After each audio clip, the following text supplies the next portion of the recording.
Okay, part two on how to learn any language very, very fast. You are going to want to learn the alphabet. That's like the first thing you're going to want to learn for any language, just like how that's the first thing you learn when you're a kid and you go to school. So, when I first learned Spanish, I was in middle school and we had a classic ABC song, A, B, C, D, D, F, same thing. And a lot of this can be found by, again, looking up children's songs online for the alphabet.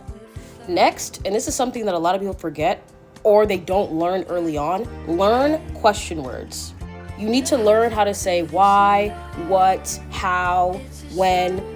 Those are classic things you need to know and understand so that when people ask you a question, you can use what you learned in the last video to answer.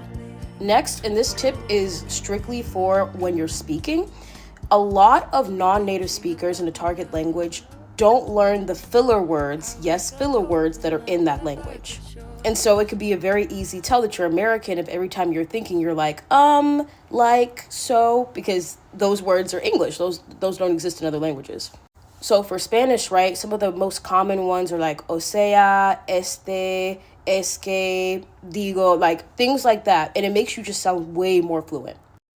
The last piece of advice I'm actually going to make another video about, but in terms of learning the verbs, so any vocabulary that you're going to learn when it comes to learning a new language should be tailored, especially if you're learning by yourself, to your needs.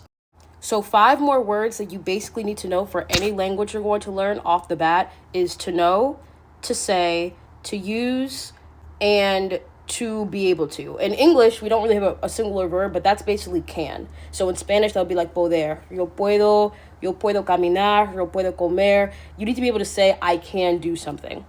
And also, you can learn how to say like and I do not like, but depending on the language, that might be the same as the word for want, like in Yoruba. I'm going to make a part 3 where I go over how to go about finding the vocabulary that you need to learn for your personal needs so that you can start using it in conversation as soon as possible.